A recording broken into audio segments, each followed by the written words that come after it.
Hello, World Wide Web. Welcome back to the Hangin With Web Show. I'm GW Pomichter. Thanks for logging on and tuning in. If you haven't already, go on down and hit subscribe. We'll wait.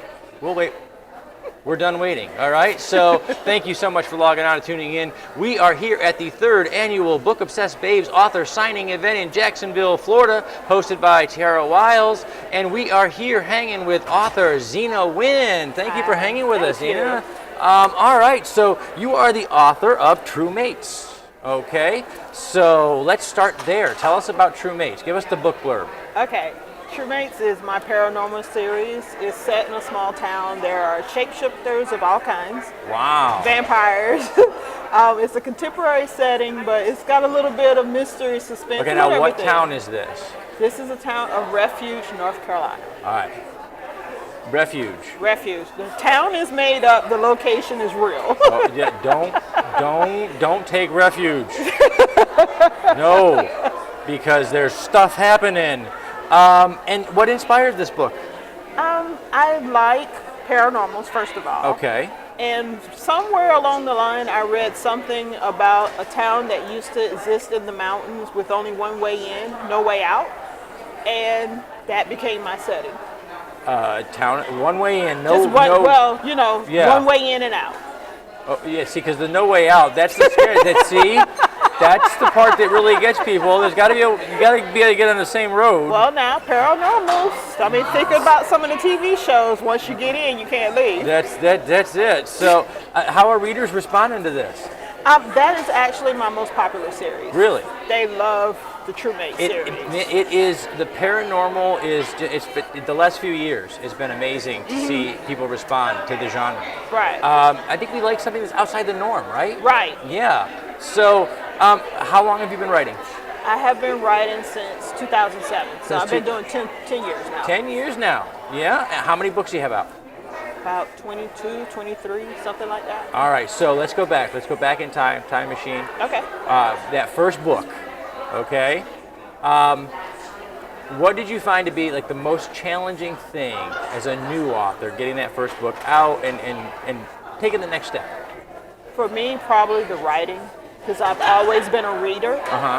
But the technical part of writing, you really don't, as a reader, you really don't pay attention to the technique aspects of writing and quotation marks and how to format where to put things, and yeah, exactly.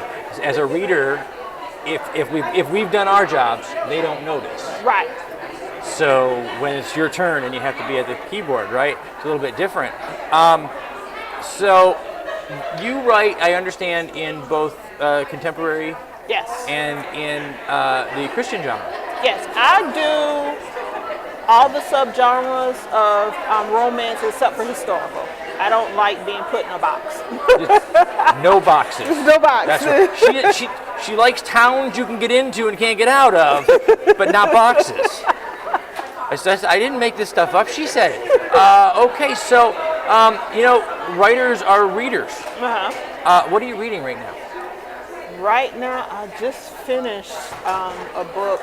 Don't ask me the author, but it was really good. It's one of those millionaire books with a suspense with it. So it was really good. Awesome.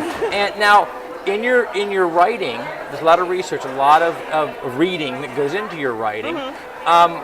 What have you found to be the most interesting part of creating these kinds of settings for you? Like you said, the research. Finding out different things. Now you have a lot of classic paranormal characters. Right. Okay. When you write a classic character, a werewolf, a vampire, do you prefer to write based on existing lore, or do you prefer to kind of create something of your own? For my first book, what I did, because the character was a wolf shifter, I actually researched wolves so that I could give him their animal mannerisms. Okay.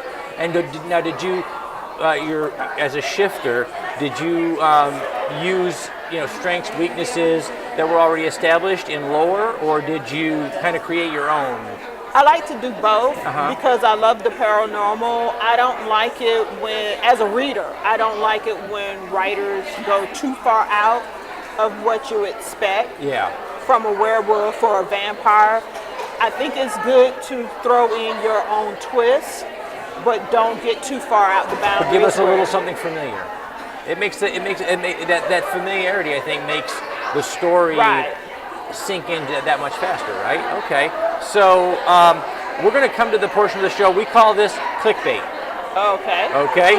Because what I'm going to do is we're going to ask you some of the most ridiculous questions. All right. Okay? And we're going to see if we can find one of those super internet clickbait headlines in your real life answer. Okay. Okay. So I'm going to look up here. Oh, see, we start out nice and simple. It's a me day. How are you going to spoil yourself? For me, that's a whole day of reading and no responsibilities. Just you and a whole good day. Books. That's good. A pile of good books. Yes. You got a lot of good books to choose from here at the Book Obsessed Babes event. So get some of those good books for your me day. Okay, you can invite 3 famous people to dinner. Who are they going to be? I suck at questions like this because I really don't know. I'm not a people follower. Okay. So favorite writers, maybe? Historical figures? Yeah. A vampire, a werewolf, and somebody. I could do that. That's a. Do not accept Zena's invitation to dinner. You might be dinner. She's got bad people coming to dinner. If you could join the circus, what would you be? I hate to say, but the first thing that came to my mind is a clown, and I hate clowns. Who doesn't after Stephen King? We're all gonna hate clowns, especially this year. You see, they're redoing it. Right. Oh my Lord, we're all gonna hate clowns. What was your favorite toy as a child? Toys. Favorite thing? Just that thing that you kind of had to drag along with you, like the teddy bear or the.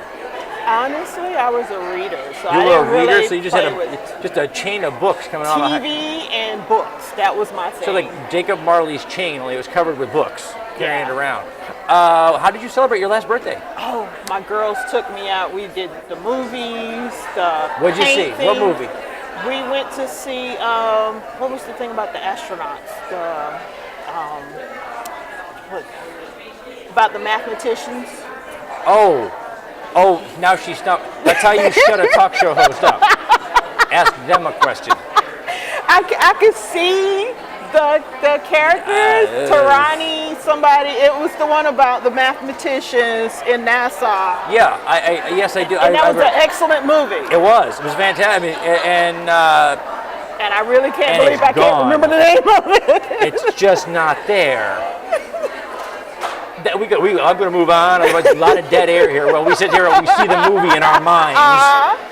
You can't see it, but we can. If you were a crayon, what color would you be? Now, I loved my crayons. I had the really big box. 72. She's going to be one of the weird colors. Oh, yeah. Or you'd be one of them. I would be a rainbow color because I like all of them. Yeah. That's a lot of colors. I'm a guy, which means we only know like 8 colors anyway. Oh, no. We had the mega box. You get the big box. With all the blues. Oh, man. She's killing me over here. She's killing me. What do you have coming up next? What's after this? I have an inspirational series. Okay. 1 character, 3 books, and I'm coming out with the 3rd book in May. Do you find that you enjoy writing inspirational stories? Yes, I'm very character driven with my books, and this character, I take her from being divorced to stepping back out into the dating world. That's book 1. Wow. Book 2 is her actual engagement, and now book 3 is first year of marriage. Which is almost just like book 1. Yes. Where are you going to be next? Where can readers find you? Are you going to be at another convention, another I'm doing conference? an event in Daytona. In Daytona. Month. Awesome. We are going to put some links down below so people can find your books online, so they can find you online, social media link. We're going to bother you. Okay. We're going to some people to bother you. She's telling me I got to shut up. Okay. They do that to keep me on track. as we wrap it up here, we are going to say thank you to our partners and friends at Something Unique Magazine, the Florida Book News, Wordfire Press, Space Coast Comics, Famous Faces and Funnies, the Historical Miniature Gaming Society South, Something Unique Magazine. These are folks that share our videos all over the World Wide Web. They help us get your story to the World Wide Web, and we love them for it. I'm GW Pomichter. We've been hanging with Zena Wynn. Remember, folks, we're at the 3rd annual Book Obsessed Babes author signing event in Jacksonville, Florida. Subscribe, log on, tune in, see who we're hanging with next.